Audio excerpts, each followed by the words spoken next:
कृष्ण जी के गांव में हाँ हाँ जयकारा लागत रहे, यहाँ के चुपचाप एकदम बैठे रहनी।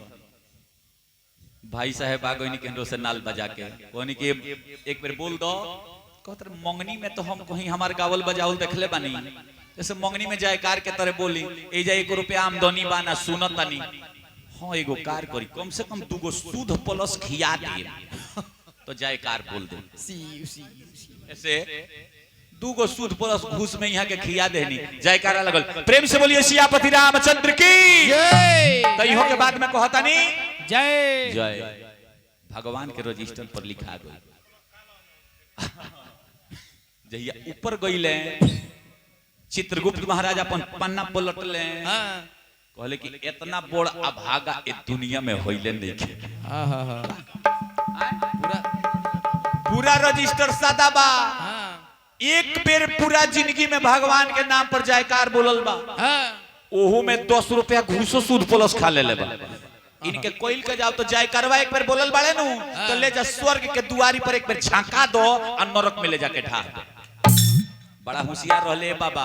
जानता नहीं का कइले, कहले कि आज नरकवा में जब जाही के बा तो स्वर्ग के दुआरी पर एक बार झांक के का करे जाई।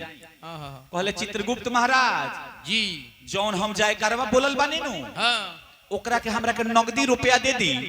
रुपया के बड़ा हाँ ओकरा के नगदी रुपया दे दी, हम नरके में जाए, हमरा स्वर्ग के दुआरी पर झांके नहीं खे जाए। चित्रगुप्त महाराज सोच में पड़ गई कि भगवान के नाम पर एक बार जयकार बोलला के नगदी रुपया कबो होला। ब्रह्मा जी के लगे गइलो, उहो के कहनी कि ना। शिव जी के लगे सभे पहुंचल, उहो के कहनी कि हमरो पता नहीं के चले के वही जा जेकर नाम के जयकार बोलले बाड़े। जानता नहीं ठान के बैठ गइले ए तरह ना जाए। बड़ा घुमौल जा पैदल चलल जात नहीं खे। एगो खटिया आइल, एगो खटिया पर इनके बैठा के आ 4 आदमी कान्हा लगा के बैकुंठ में जब पहुंचल, विष्णु भगवान सोच में पड़ गई कि कौन वीआईपी आदमी है जो 4 आदमी कान्हा लगौल। ये कौन महारथी है? पूछाइल की बात का बात सरकार होई है बात बाप। कहनी कि पूरा जीवन में एक बेर भगवान के नाम के जयकार बोलो, वो में 10 रुपया घूसो खा ले लो। तो हई 4 आदमी कान्हा लगा के ब्रह्म लोग शिव लोग घुमा के बैकुंठ में क्षीर सागर में छोड़ देनी। यहाँ जे आ गई यहाँ से वापस कहाँ जाई? रउरा लोगन अपना अपना धाम के जाई आ इया भागा आवाज से ए जा रहो। बड़ी भाग से 84 लाख जोनी घुमला के बाद जी सुंदर मानव के तन मिलेला। ऐसन के सुंदर बानर के तन मिलेला। बानर रहता तब तो तू तर गई रहता बाबू, लेकिन तू बानरो नहीं खा। 84 लाख जोनी में सबसे उत्तम जोनी काथी के कहल जाला? मानव के। सबसे नीच जोनी काथी के कहल जाला? गिद्ध के। सबसे नीच जोनी गिद्ध के। लेकिन ए महाराज ये इंसान इतना बड़का गिद्ध हो गई ये सारा गिद्ध परा गइल। कहलस कि हमनी से बड़का गिद्ध धरती पर हो गइल, अब यहाँ बास हमनी के नहीं खे, चलो जान बचाओ। गिद्ध के खूबी बा कि गिद्ध जब खाई तो मांस खाई, बकुला के खूबी बा जब खाई तो मछली खाई। लेकिन इंसान इतना बड़का गिद्ध हो गइल बा कि जौन होके तौन आओ। अब बताई जे ई बड़का गिद्ध बा कि बड़का गिद्ध बा? ना ना बड़का गिद्ध। ऐसे विचार करी महाराज, समय एकरे के कहल जाए। लेकिन बड़ी भाग से ईमानों के तन मिलेला। आज जुग बदल गई, जमाना बदल गई, समियाना बदल गई, मर्दाना बदल गई, गीत बदल गई, गाना बदल गई। हां जी समधिक से बदला समझियाना बदल गई। अच्छा आज साढ़ू के भइला से सड़ुआना बदल गई दादा। साफ साढ़ू वालों से दुश्मनी बा।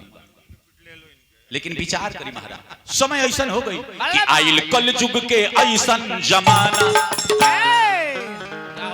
जमाना जमाना जमाना है, जमाना जमाना जमाना। आइल कल जुग के ऐसन जमाना। जानतनी में का हो गई? अब तो आपन वीरान हो गइल बा। आइल कल जुग के ऐसन जमाना। अब तो आपन वीरान हो गइल बा। आइल कल जुग के ऐसन काहे? आइल कल जुग के ऐसन जमाना। अब तो आपन वीरान हो गइल बा। आइल कल जुग के ऐसन जमाना। अब तो आपन वीरान हो गइल बा। अब तो आपन वीरान हो गइल बा, हो गइल बा, हो गइल बा। दोष दूसरा के दादी ए भाई, दोष दूसरा के दादी ए भाई, सारा लोगवा विद्वान हो गइल बा, दोष दूसरा के दादी ए भाई।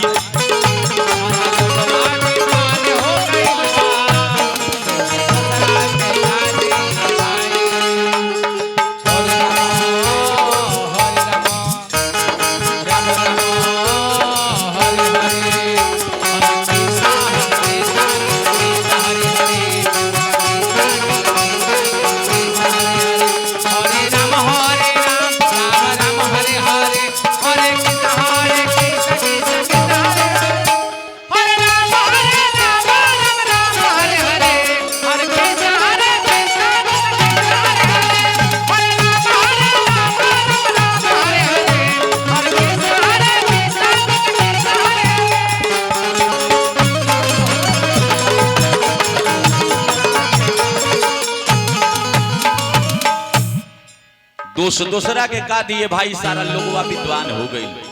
समय कलयुग में ऐसा हो गई बा, सीखे में ना सभे सिखावे में लागल बा, सुने में ना सभे सुनावे में लागल बा। आ चेला तो केहू होइले नहीं के दुनिया में, जहां जाई तहां गुरुए से भेंट होता, चेला केहू ना बैठल।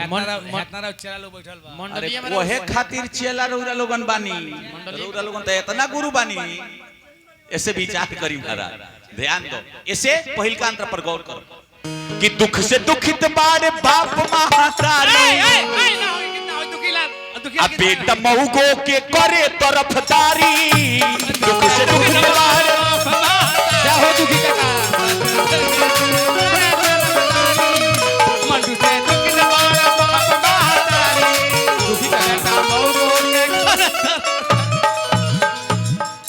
दुख से दुखित बारे बाप महातारी, अब बेटा मऊगो के करे तरफदारी। हाय रे सब सावन के महीना आइल बा, लाल गंजी लाल मौछी लाल कांवर लेके बाबू लोग कहता खाली बोल बम बोल बम बोल बम बोल बम। पता लगता कि घरे बाबूजी के बिछावना पर एगो गोली खातिर निकलता दम बोल बम। बबो धाम के बाबा पूछता कि रे दादा ये अपना बाप के ना भई तो हमार कहियो होई। अरे खाली गमछे पे गोड़ में फोरा पड़ल बा तो बोल बम बोलता। घरे जाई तो बुढ़ऊ के करी आई। हाय सुख चैत में कुआर में नवरात्रा में माई के चुनरी चढ़ावता जी। 80 बरिस के माई एक लोटा पानी खातिर कुहुक के मरतारी। थाहे वाला केहू पैदा ना भइले समुद्र के गहराई के दुनिया में केहू ना देला जोन प्यार होला अपना माई के। केहू धनिक भइल नहीं खे, हिस्सा बचा के भाई के मोहल ढेर दिन ना चमकेला। कृष्णा जी 2 नंबर के कमाई बता चमकता ई के को फर्स्ट में 82 के आ सेकंड में सेकंड में लाख आदमी ताकत में मार हो जाएगी। मंटू चेक है महल ढेर दिन ना चमकेला 2 नंबर के कमाई के सबके वो हिसाब ली है के जे ऊपर बैठे। ऊपर कहाँ के बैठल महाराज? सबके पिया सबके मालिक सबके भतार सबके भरतार।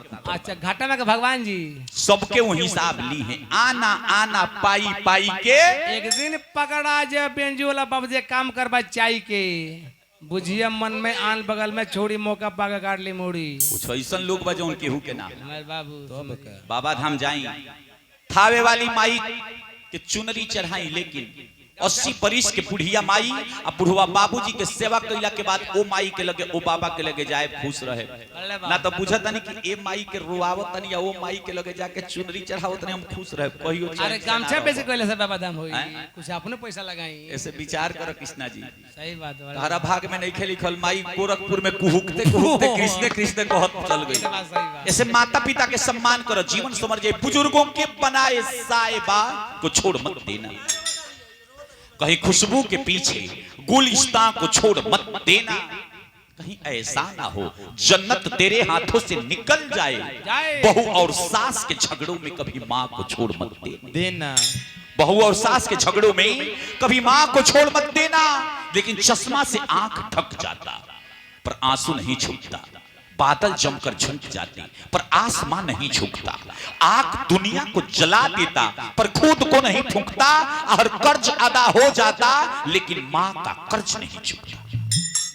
हर कर्ज अदा हो जाता लेकिन माँ का कर्ज नहीं चुकता। लेकिन माँ की दुआएं कभी खाली नहीं जाती। माँ की दुआएं कभी खाली नहीं जाती और माँ की बद दुआएं कभी टाली नहीं जाती। एक माँ है जो 5 बच्चों को पाल लेती है, लेकिन 5 बच्चों से एक बूढ़ी माँ पाली नहीं। समय का रहे समय का हो गई महाराज। इसे आखिरी में भाव लगल कि बेटा मऊगो के करे तरफदारी दारी दारी दारी रे मधनी सा तरफदारी। माई बाबूजी के तेज दिल बबुआ, माई बाबूजी के तेज दिल बबुआ, ससुररिये मकान हो गइल बा। माई बाबूजी के तेज दिल बबुआ, ससुररिये मकान हो गइल बा। आयर पिटुआ बा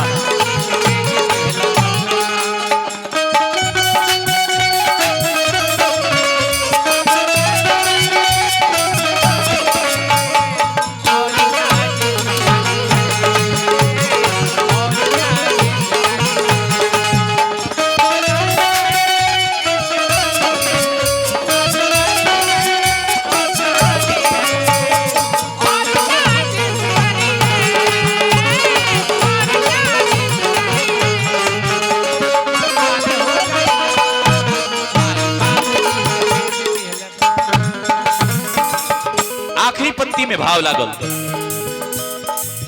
झूठ बोले वाला, झूठ बोले वाला कलयुग में समय जाना तनी का हो गई। झूठ बोले वाला 4 बार पूजाता, झूठ बोले वाला ई हवा पूजाता पूजाता, सच बोले वाला रोज छाटल जाता। झूठ बोले वाला